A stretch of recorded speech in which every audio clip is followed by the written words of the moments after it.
The sky calls to us. If we do not destroy ourselves, we will one day venture to the stars. There was a time when the stars seemed an impenetrable mystery. Today, we have begun to understand them. In our personal lives also, we journey from ignorance to knowledge. Our individual growth reflects the advancement of the species. The exploration of the cosmos is a voyage of self-discovery.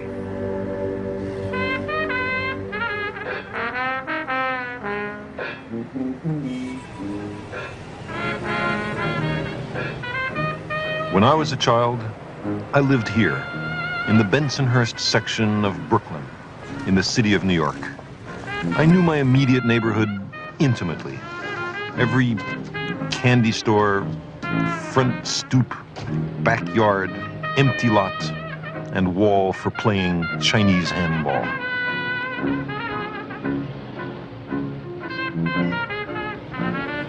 It was my whole world.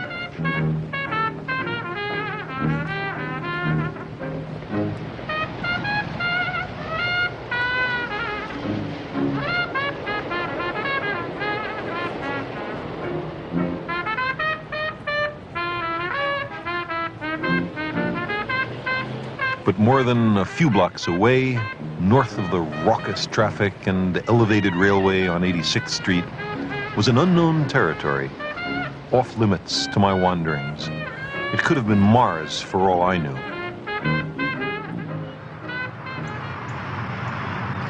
Even with an early bedtime, in the winter, you could occasionally see the stars. I would look up at them and wonder what they were. I'd ask other kids and adults, and they would answer, "There are lights in the sky, kid."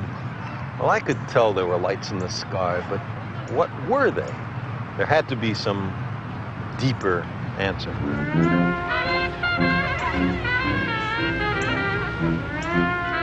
I remember I was issued my first library card. I think it was some library over there on 85th Street. Anyway, it was in alien territory.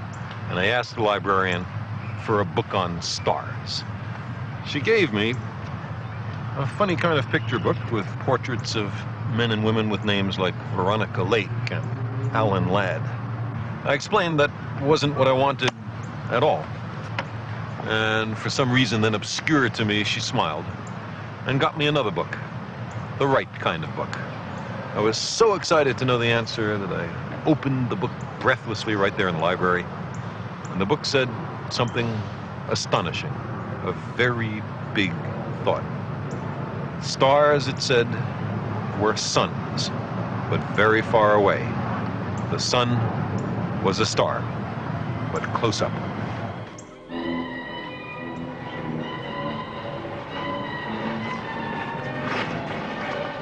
How, I wondered, could anybody know such things for sure? How did they figure it out? Where did they even begin?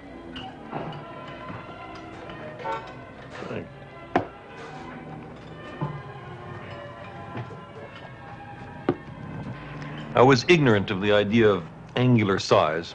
I didn't know a thing about the inverse square law of the propagation of light. I didn't have the ghost of a chance of calculating the distance to the stars. But I could tell that if the stars were suns, they had to be awfully far away, further away than 86th Street, further away than Manhattan, further away probably than New Jersey. The universe had become much grander than I had ever guessed. And then I read another astonishing fact. The Earth, which includes Brooklyn, was a planet. It went around the sun. There were other planets. They also went around the sun, some closer to the sun, some further from the sun. But planets didn't shine by their own light the way the sun does. No, planets simply reflected the little bit of light that shines on them from the sun back to us. If you were a great distance away from the sun, you wouldn't be able to see the Earth or the other planets at all. Well then, it stood to reason, I thought, that those other stars ought to have their own planets. And some of those planets ought to have life. why not? And that life ought to be pretty different from life as we know it, life here in Brooklyn. Ganymede, look at this amazing Ganymede stuff. Wait, I want to give to people who As a child, it was my immense good fortune to have parents and a few teachers who encouraged my curiosity.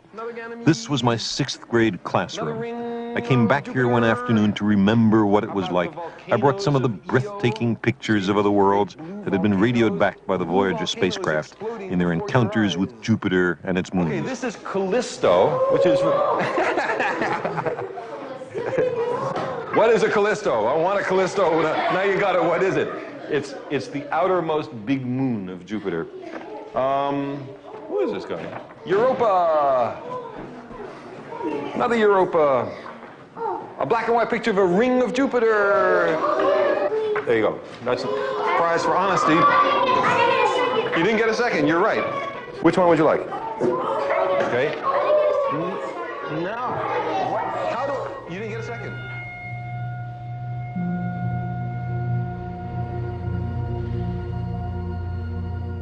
Every one of us begins life with an open mind, a driving curiosity, a sense of wonder.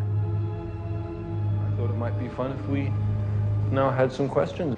Why is the Earth round? Why isn't it square or any other shape? That's a good question. I like that question. It's a question I've asked myself. And the answer has to do with gravity. The Earth has a strong gravity. If you were to make a mountain very high, higher than Everest, you know, it's the biggest mountain on the Earth, it would be crushed by its own weight. You see, gravity pulls everything towards the center. So any really big bump on the Earth is crushed. But if you had a small object, a tiny world, the gravity is very low, and then it can be very different from a sphere. I think I have here a world that isn't a sphere. Here. Look at this one. See? It's lumpy. It's a lumpy world. Looks like a potato, right? There's a large potato orbiting the planet Mars. This is one of the moons of Mars. And that's a perfect example of you can have big departures from a sphere if your gravity is low. Now, a question in the front. Okay. Is the sun considered part of the Milky Way galaxy? Sure. You're considered part of the Milky Way galaxy. Everything except other galaxies is part of the Milky Way galaxy. The sun is one star. There's a few 100 billion stars in the Milky Way. And around each star, maybe, there's a whole bunch of planets. And on one of those planets is life. And one of the life forms on that planet is you. So you're a part of the Milky Way galaxy, too.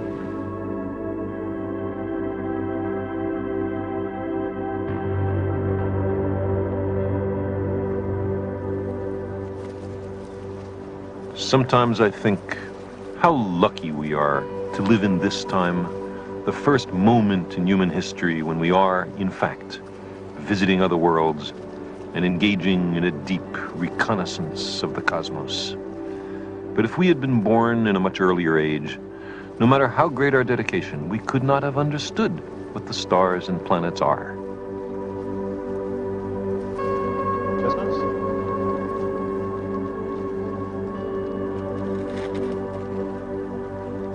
We would not have known that there were other suns and other worlds. This is one of the great secrets, wrested from nature through 1,000,000 years of patient observation and courageous thinking. Human beings have always asked questions about the stars. It's as natural as breathing.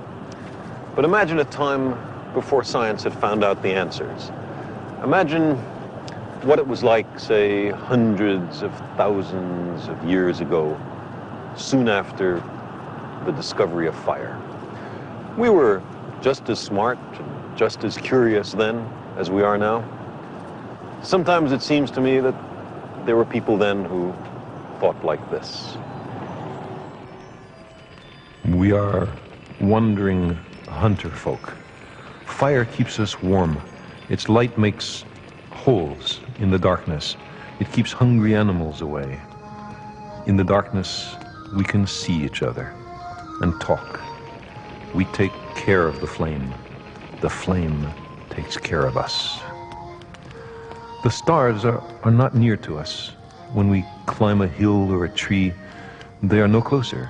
They flicker with a strange, cold, white, faraway light. Many of them, all over the sky, but only at night. I wonder what they are. One night I thought, the stars are flames. They give a little light at night as fire does. Maybe the stars are campfires, which other wanderers light at night.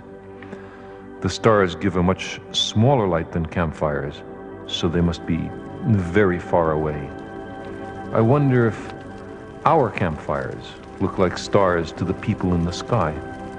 But why don't those campfires and the wanderers who made them fall down at our feet? Why don't strange tribes drop from the sky? Those beings in the sky must have great powers.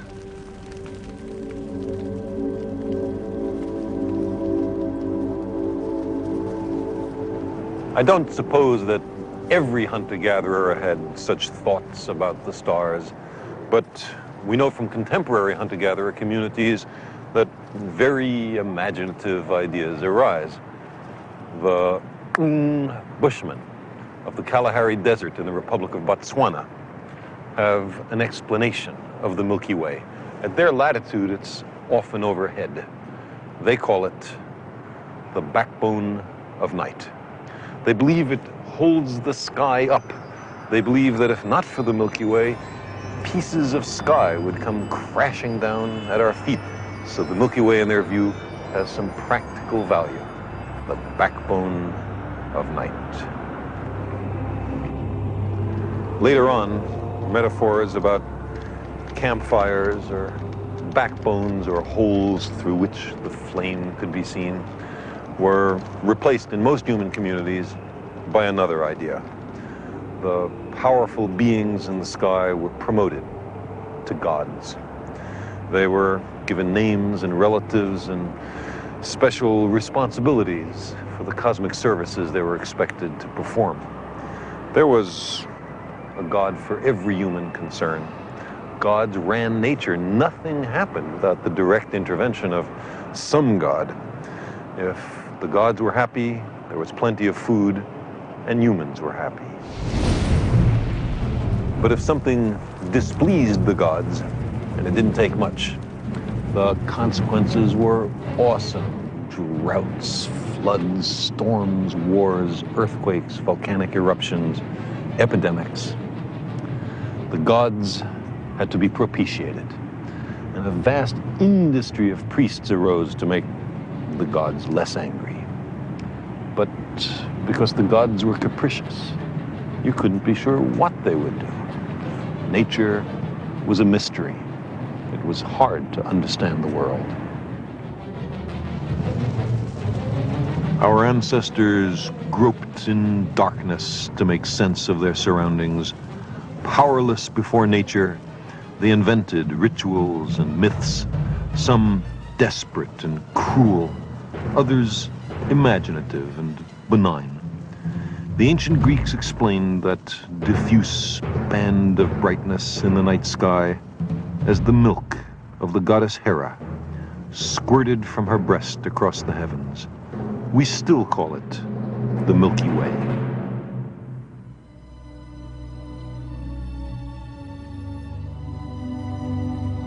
In gratitude for the many gifts of the gods, our ancestors created works of surpassing beauty.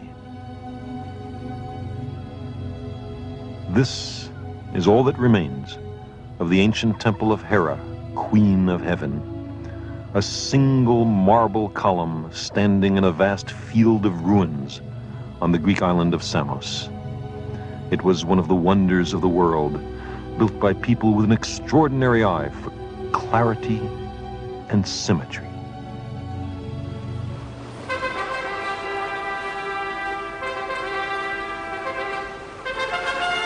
Those who thronged that temple were also the architects of a bridge from their world to ours. We were moving once again in our voyage of self-discovery on our journey to the stars.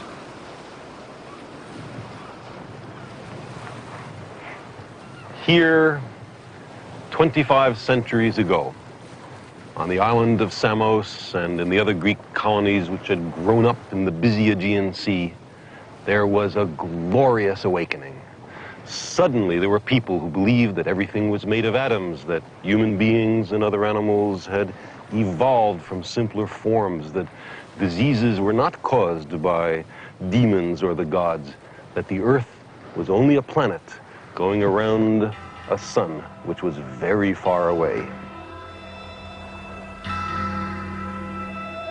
This revolution made cosmos out of chaos. Here in the 6th century BC, a new idea developed, one of the great ideas of the human species.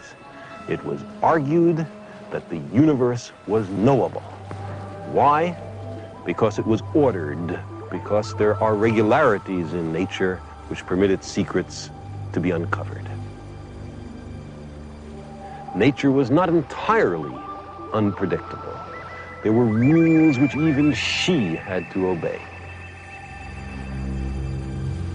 This ordered and admirable character of the universe was called cosmos. And it was set in stark contradiction to the idea of chaos. This was the first conflict of which we know between science and mysticism, between nature and the gods.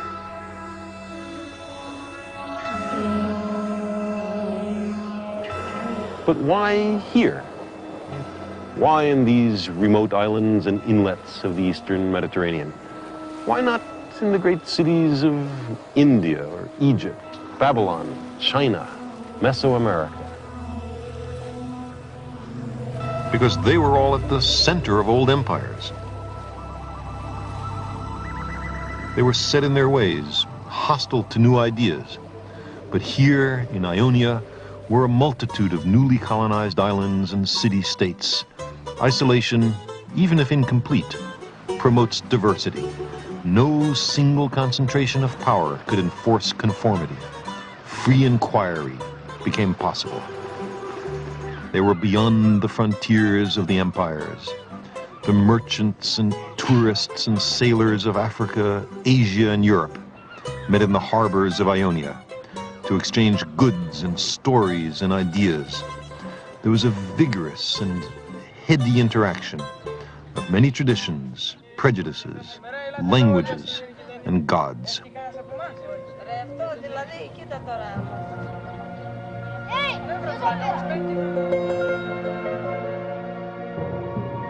These people were ready to experiment.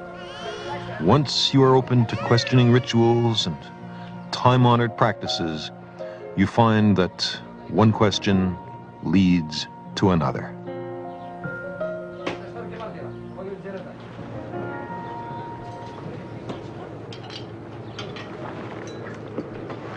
What do you do when you're faced with several different gods, each claiming the same territory? The Babylonian Marduk and the Greek Zeus were each considered king of the gods, master of the sky. You might decide, since they otherwise had rather different attributes, that one of them was merely invented by the priests. But if one, why not both?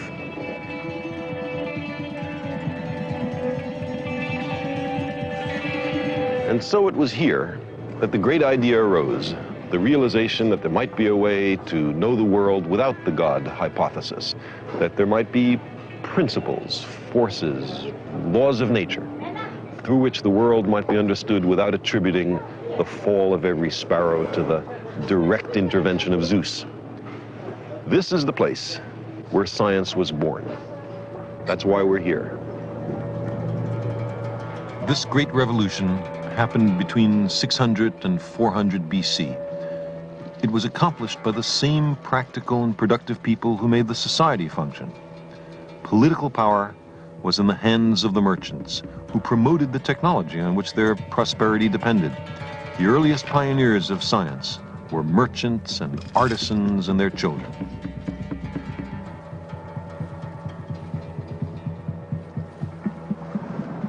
The first Ionian scientist was named Thales. He was born over there in the city of Miletus across this narrow strait. He had traveled in Egypt and was conversant with the knowledge of Babylon. Like the Babylonians, he believed that the world had once all been water. To explain the dry land, the Babylonians added that their god Marduk had placed a mat on the face of the waters and piled dirt on top of it. Thales had a similar view, but he left Marduk out. Yes, the world had once been mostly water, but it was a natural process which explained the dry land. Thales thought it was similar to the silting up he had observed at the delta of the River Nile. Whether Thales' conclusions were right or wrong is not nearly as important as his approach. The world was not made by the gods, but instead was the result of material forces interacting in nature. Thales brought back from Babylon and Egypt the seeds of new sciences, astronomy and geometry, sciences which would sprout and grow in the fertile soil of Ionia. Anaximander of Miletus, over there, was a friend and colleague of Thales, one of the first people that we know of to have actually done an experiment.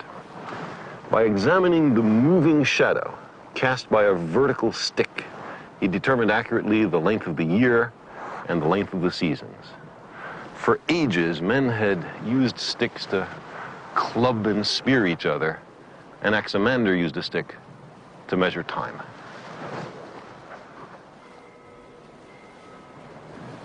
In 540 BC, or thereabouts, on this island of Samos, there came to power a tyrant named Polycrates.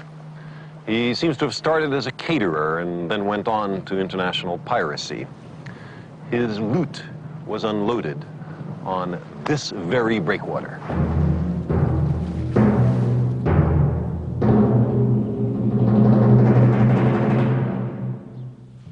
But he oppressed his own people. He made war on his neighbors. He quite rightly feared invasion. So Polycrates surrounded his capital city with an impressive wall whose remains stand till this day.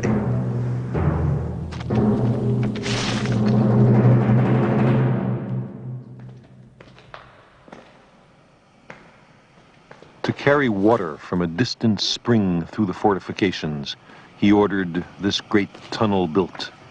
A kilometer long, it pierces a mountain. 2 cuttings were dug from either side, which met almost perfectly in the middle. The project took some 15 years to complete. It is a token of the civil engineering of its day and an indication of the extraordinary practical capability of the Ionians. The enduring legacy of the Ionians is the tools and techniques they developed, which remain the basis of modern technology.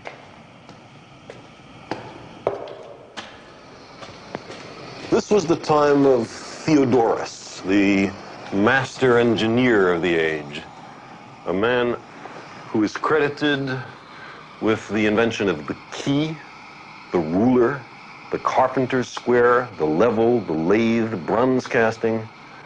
Why are there no monuments to this man?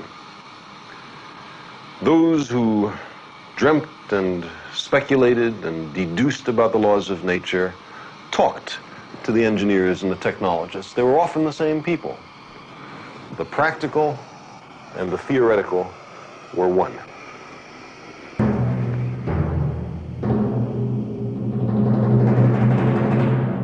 This new hybrid of abstract thought and everyday experience blossomed into science. When these practical men turned their attention to the natural world, they began to uncover hidden wonders and breathtaking possibilities. Anaximander studied the profusion of living things and saw their interrelationships. He concluded that life had originated in water and mud, and then colonized the dry land. Human beings, he said, must have evolved from simpler forms. This insight had to wait 24 centuries until its truth was demonstrated by Charles Darwin.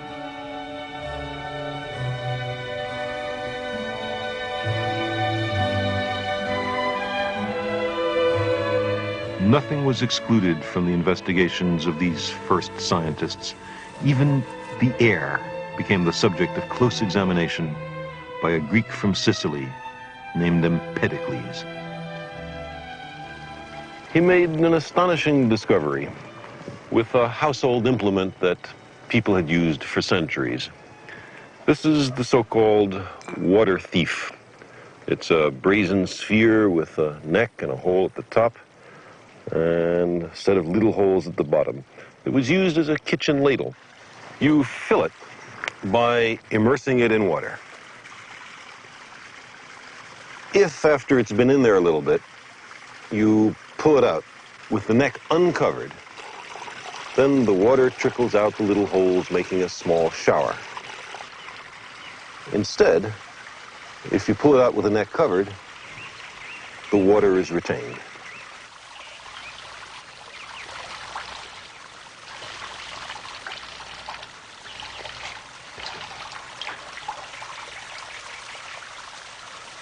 Now, try to fill it with the neck covered with my thumb.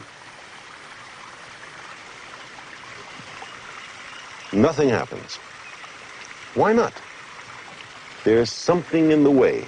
Some material is blocking the access of the water into the sphere. I can't see any such material. What could it be? Empedocles identified it as air. What else could it be? A thing you can't see can exert pressure, can frustrate my wish to fill this vessel with water if I were dumb enough to leave my thumb on the neck. Empedocles had discovered the invisible. Air, he thought, must be matter in a form so finely divided that it couldn't be seen. This hint, this whiff of the existence of atoms was carried much further by a contemporary named Democritus. Of all the ancient scientists, it is he who speaks most clearly to us across the centuries. The few surviving fragments of his scientific writings reveal a mind of the highest logical and intuitive powers. He believed that a large number of other worlds wander through space, that worlds are born and die, that some are rich in living creatures and others are dry and barren. He was the first to understand that the Milky Way is an aggregate of the light of innumerable faint stars. Beyond campfires in the sky, beyond the milk of Hera, beyond the backbone of night, the mind of Democritus soared.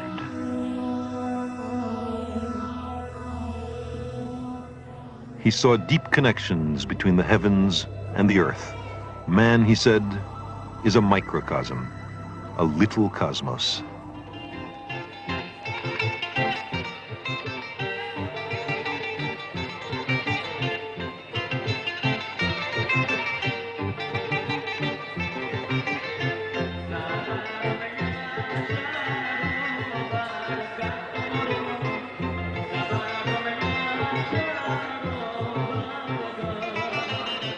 Democritus came from the Ionian town of Abdera on the northern Aegean shore. In those days, Abdera was the butt of jokes. If around the year 400 BC, in the equivalent of a little outdoor restaurant like this, you told a story about someone from Abdera, you were guaranteed a laugh. It was, in a way, the Brooklyn of its time. For Democritus, all of life was to be enjoyed and understood. In fact, for him, understanding and enjoyment were pretty much the same thing. He said, "A life without festivity is a long road without an inn." Democritus may have come from Abdera, but he was no dummy. Democritus understood that the complex forms, changes, and motions of the material world all derive from the interaction of very simple moving parts. He called these parts atoms.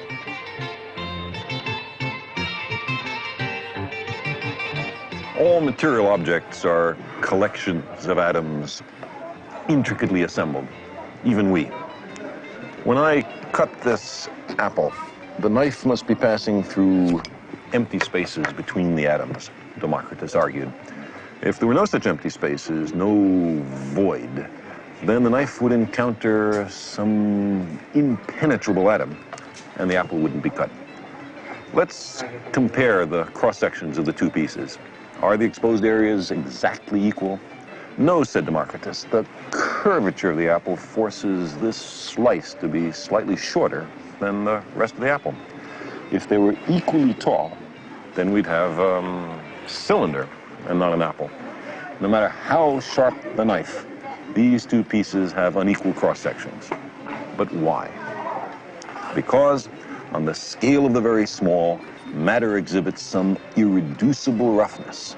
And this fine scale of roughness Democritus of Abdera identified with the world of the atoms. His arguments are not those we use today, but they're elegant and subtle and derived from everyday experience.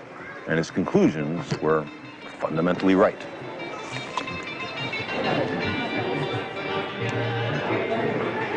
Democritus believed that nothing happens at random, that everything has a material cause. He said, "I would rather understand one cause than be king of Persia." He believed that poverty in a democracy was far better than wealth in a tyranny. He believed that the prevailing religions of his time were evil, and that neither souls nor immortal gods existed. There is no evidence that Democritus was persecuted for his beliefs, but then again, he came from Abdera. However, in his time, the brief tradition of tolerance for unconventional views was beginning to erode. For instance, the prevailing belief was that the moon and the sun were gods.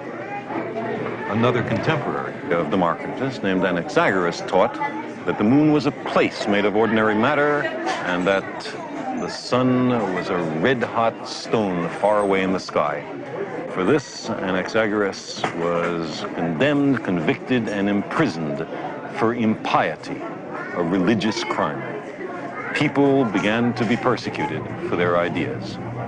A portrait of Democritus is now on the Greek 100 drachma note. But his ideas were suppressed and his influence on history made minor. The mystics were beginning to win.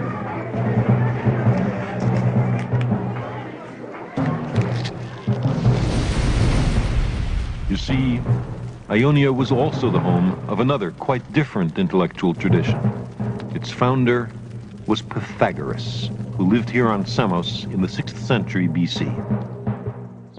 According to local legend, this cave was once his abode. Maybe that was once his living room.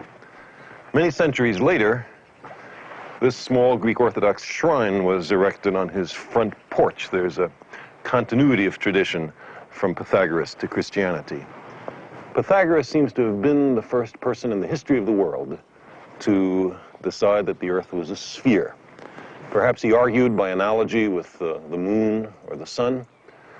Maybe he noticed the curved shadow of the earth on the moon during a lunar eclipse. Or maybe he recognized that when ships leave Samos, their masts disappear last.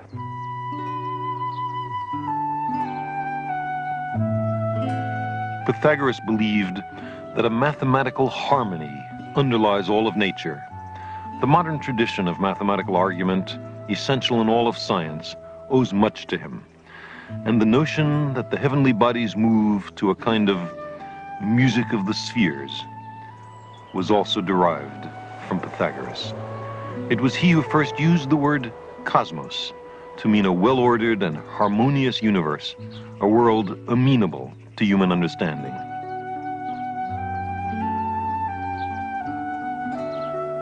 For this great idea, we are indebted to Pythagoras, but there were deep ironies and contradictions in his thoughts. Many of the Ionians believed that the underlying harmony and unity of the universe was accessible through observation and experiment, the method which dominates science today. However, Pythagoras had a very different method. He believed that the laws of nature could be deduced by pure thought. He and his followers were not basically experimentalists. They were mathematicians, and they were thoroughgoing mystics. They were fascinated by these 5 regular solids, bodies whose faces are all polygons, triangles or squares or pentagons. There can be an infinite number of polygons, but only 5 regular solids. 4 of the solids were associated with earth, fire, air, and water. The cube, for example, represented earth. These 4 elements, they thought, make up terrestrial matter. So the 5th solid, they mystically associated with the cosmos. Perhaps it was the substance of the heavens. This 5th solid was called the dodecahedron. Its faces are pentagons, 12 of them. Knowledge of the dodecahedron was considered too dangerous for the public. Ordinary people were to be kept ignorant of the dodecahedron. In love with whole numbers, the Pythagoreans believed that all things could be derived from them, certainly all other numbers. So a crisis in doctrine occurred when they discovered that the square root of 2 was irrational. That is, the square root of 2 could not be represented as the ratio of 2 whole numbers, no matter how big they were. Irrational originally meant only that you can't express a number as a ratio. But for the Pythagoreans, it came to mean something else, something threatening, a hint that their worldview might not make sense, the other meaning of irrational. Instead of wanting everyone to share and know of their discoveries, the Pythagoreans suppressed the square root of 2 and the dodecahedron. The outside world was not to know.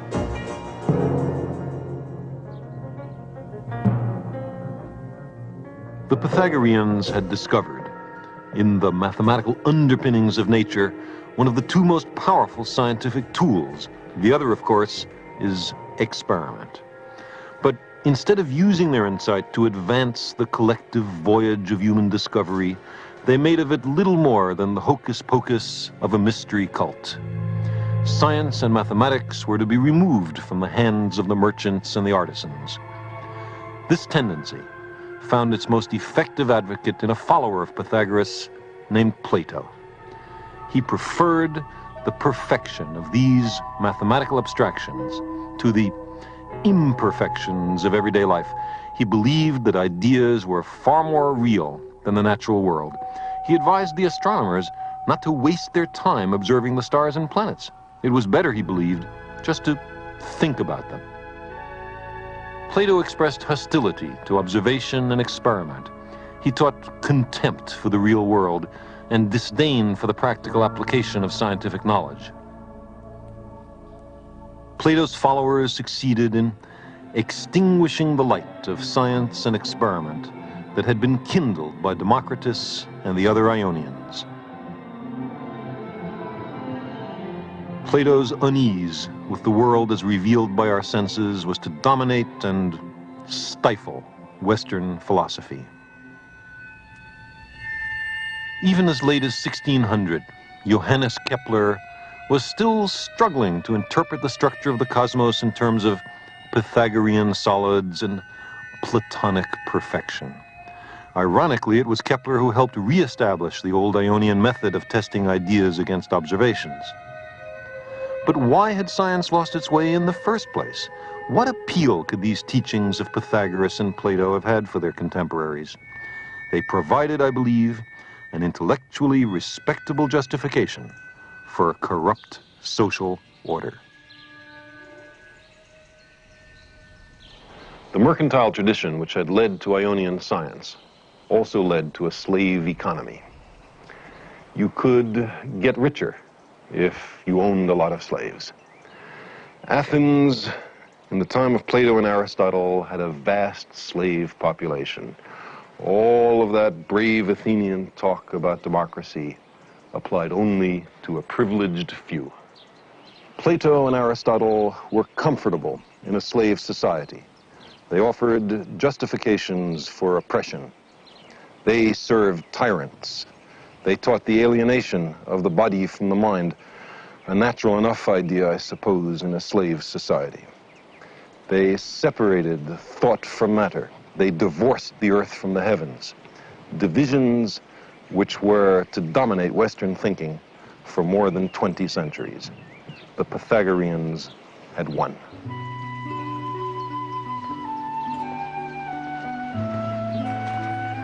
In the recognition by Pythagoras and Plato that the cosmos is knowable, that there is a mathematical underpinning to nature, they greatly advanced the cause of science. But in the suppression of disquieting facts, the sense that science should be kept for a small elite, the distaste for experiment, the embrace of mysticism, the easy acceptance of slave societies, their influence has significantly set back the human endeavor. The books of the Ionian scientists are entirely lost.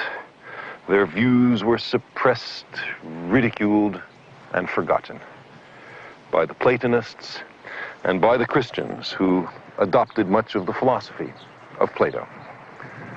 Finally, after a long mystical sleep in which the tools of scientific inquiry lay moldering, the Ionian approach was rediscovered.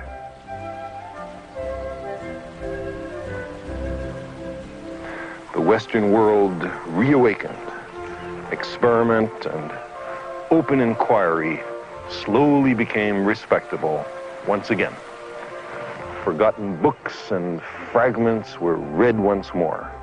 Leonardo and Copernicus and Columbus were inspired by the Ionian tradition.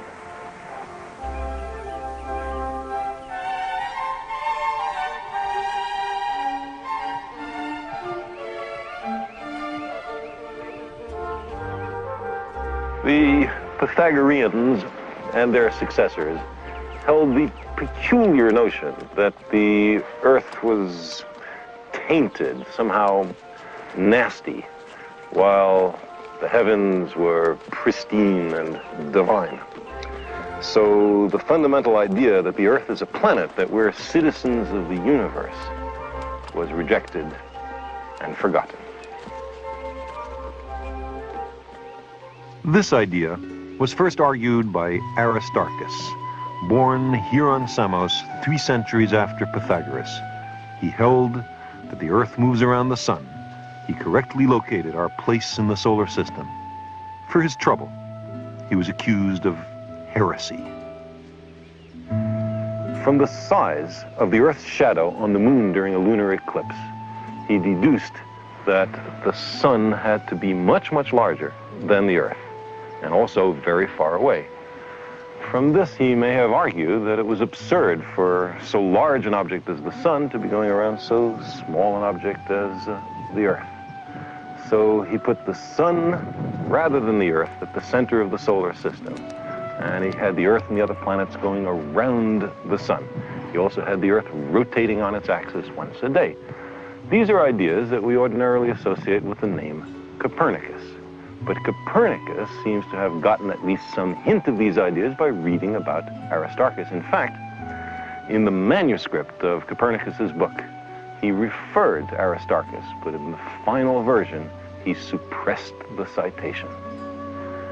Resistance to Aristarchus, a kind of geocentrism in everyday life is with us still. We still talk about the sun rising and the sun setting.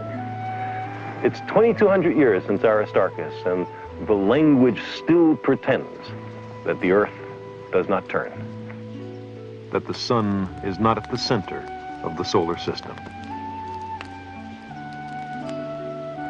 Aristarchus understood the basic scheme of the solar system, but not its scale. He knew that the planets move in concentric orbits about the sun, and he probably knew their order out to Saturn.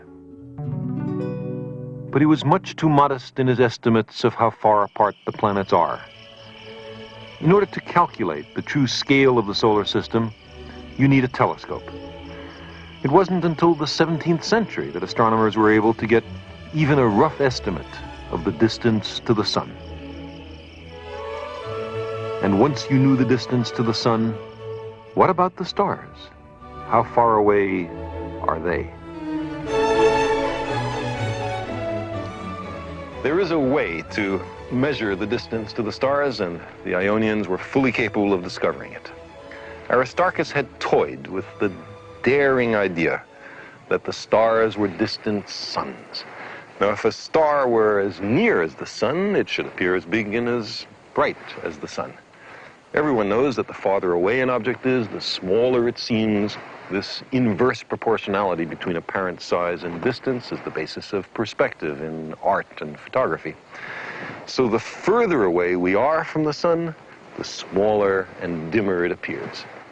How far from the sun would we have to be for it to appear as small and dim as a star? Or equivalently, how small a piece of sun would be as bright as a star? An experiment to answer this question was first performed in 17th century Holland by Christianus Huygens, and is very much in the Ionian tradition. Huygens drilled a number of holes in a brass plate and held the plate up to the sun.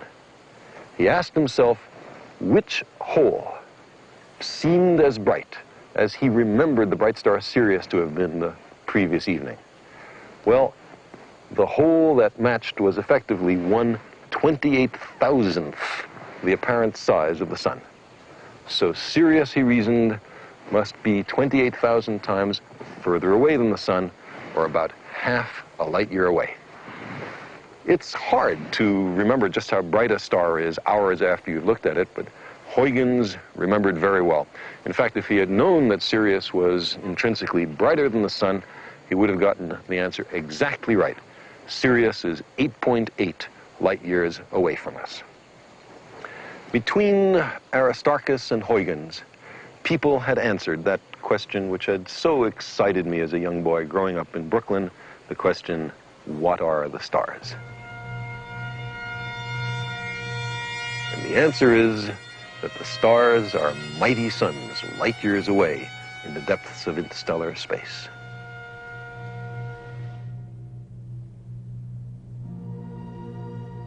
And around those suns, are there other planets? And on those other worlds, are there beings who wonder as we do? Here is a light bulb, which is supposed to represent a nearby star. And next to it, and very hard to see because of the bright light, is a planet. Now we'll need a volunteer who would like to come up to these. Ordinarily, you would have a hard time seeing the planet because it's so close that the star washes out the planet. But if we were able to put something in front of the star to make an artificial eclipse, then we might be able to see the planet. So I'm going to stand over here. Imagine that I'm a telescope somewhere near the Earth. And Tab, if you'd slowly move the disk across. Good. A little faster would be nice. Good. Now you're just beginning to cover over the star. I really can't see the planet at all. Keep going. Good. Now right there, I can't see the star at all, and I see the planet lit by the light of the star. Now that is a method for looking for planets around nearby stars. And that method uses a spacecraft to hold the disk and scan the sky for another telescope to see if there are any planets. So, Tab, you have successfully accomplished your mission to look for planets around other stars. Thank you for being our interplanetary spacecraft. So, this is one way, and there are spaceships that will be able to do this in the next 10 years or so. And there's another way. This has already been tried from the Earth. Imagine that there's a nearby star that you can see, it's bright, and it has a dark companion, a planet, shining only by reflected light near it, so dim you can't see it.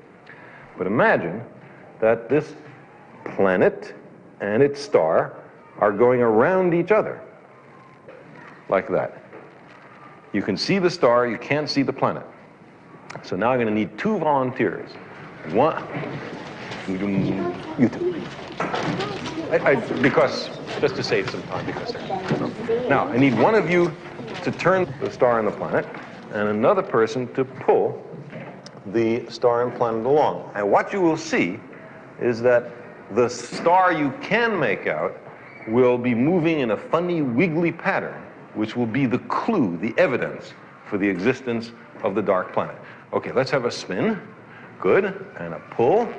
And you see this funny motion that the star makes because of the planet.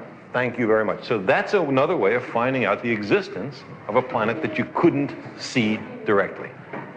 Well, both of these methods are being used. And by the time that you people are as old as I am, we should know for all the nearest stars whether they have planets going around them or not. We might know dozens or even hundreds of other planetary systems and see if they're like our own or very different or no other planets going around other stars at all. That will happen in your lifetime. And it'll be the first time in the history of the world that anybody found out really if there are planets around the other stars. Now, the nearby stars, the ones you can see with the naked eye, those are all in what's called the solar neighborhood. That's really what astronomers call it, the neighborhood. But it's a very tiny place in the Milky Way galaxy. The Milky Way is that band of light that you see across the sky on a clear night. I can't tell if there are any more clear nights in Brooklyn, but you must have seen the Milky Way, right? See a faint band of light at night? Well, that's just 100 billion stars, all seen together, edge on, as in this picture. If you could get out of the Milky Way galaxy and look down on it, it would look like that picture. And if we did look down on the Milky Way galaxy, where would the sun and nearby stars be? Would it be in the center where things look important or at least well lit? No. We would be way out here in the suburbs, in the countryside of the galaxy. We're not in any important place. All the stars you could see would be in a little place like that.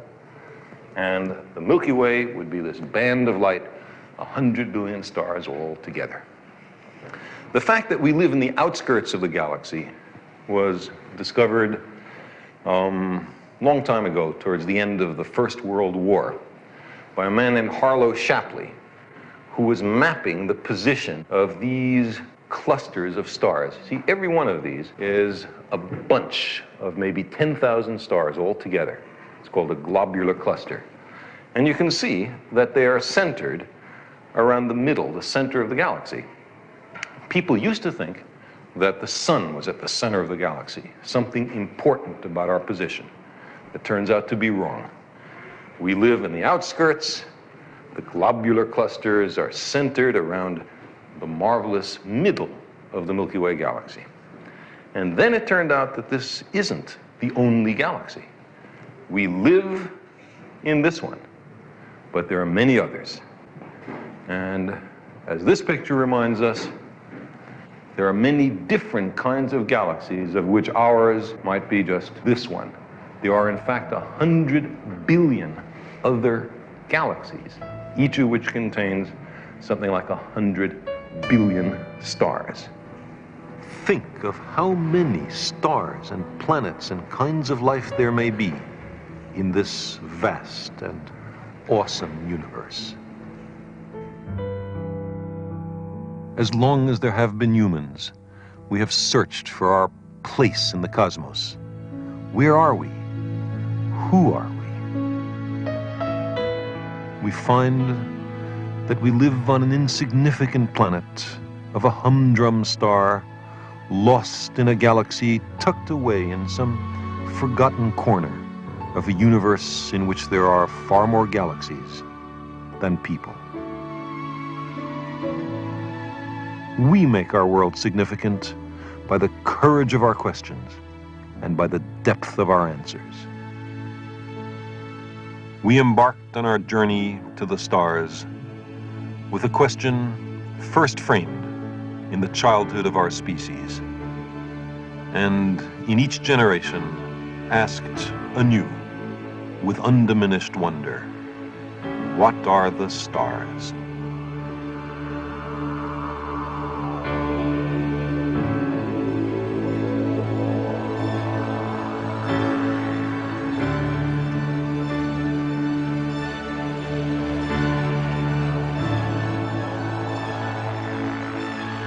Exploration is in our nature.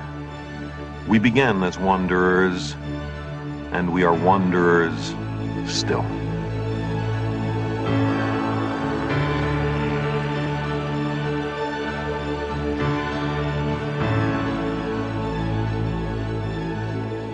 We have lingered long enough on the shores of the cosmic ocean. We are ready at last to set sail for the stars.